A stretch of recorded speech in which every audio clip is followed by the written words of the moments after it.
صحیح دی د نن لیکچر حواله سره دی جی اول خدا دی چې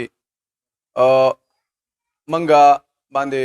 یو ځای کې یو مولانا صاحب باندې یو کس سوال وکړو تاسو چې څنګه په لیکچر کې ویلې چې الله شته زه منم هغه دا و چې دا خالق هم دا منم خو دا خالق راغلی دا کوم ځای نه دا سوال ما په خپل د یو کس نه اورېدلی دی به زه د خپل علم مطابق خاموش پاتې شوم معمولي صاحب هم دویم سوال دا دی چې لیکچر دوران کې ډېر ښایسته یو خبره راله چې ملحدین چې کوم دي هغوی نظام د دین یا مذهب نه مني د هغې د لاسه تاسو بیا ووایئ چې معاشره کې بګاړ پیدا کېږي د خلکو مال جان دا محفوظ نه پاتې کېږي نو د دې معاشرې حصه خو دغه ملحدین هم دي که دا معاشره کې بګاړ پیدا شي نو دغه سړی خو هم دې نه متاثره کېږي د کوم چې دا نظریه او عقیده ده په دغې باندې جي لږ شانتې کو اصل کې جی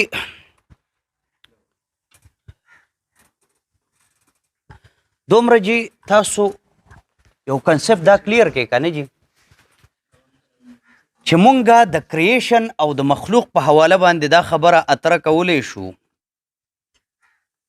چې ټایم او سپیس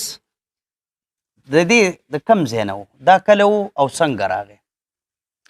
نو چې کله مونږ وایو چې دا د کم ځای نه راغی او څنګه راغی د دې تعلق د دې سوال تعلق دی د مخلوق سره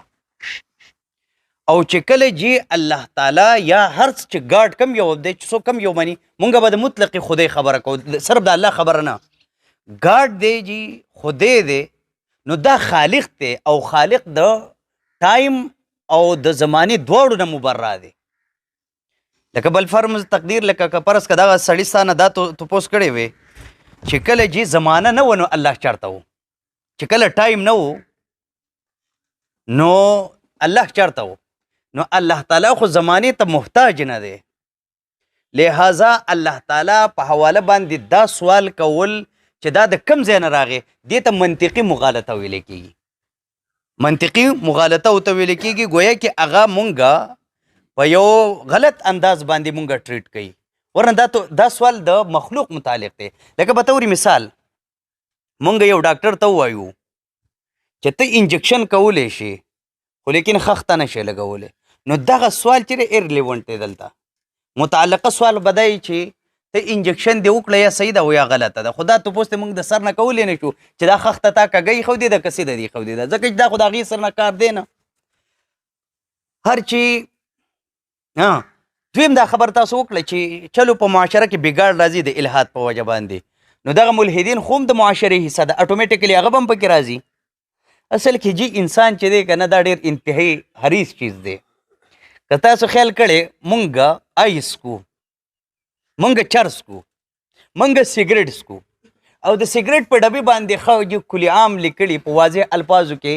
چې دا د صحت دپاره مضر دي یعنی کې مضر صحت دی او بیا ورته وزارت صحت هم لیکلی مطلب دا چې دا خبره ښه اتنټیک ده میډیکیټډ ده د ډاکټرانو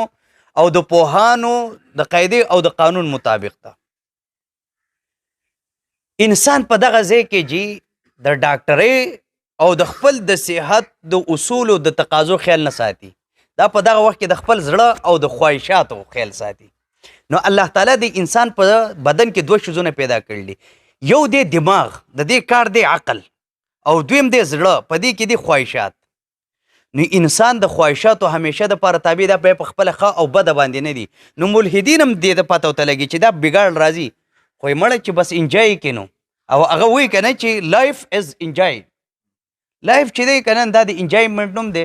او مونږ وایو چې لایف انجای کړي خو د شریعت په سرکل کې بس دغه فرق دی جی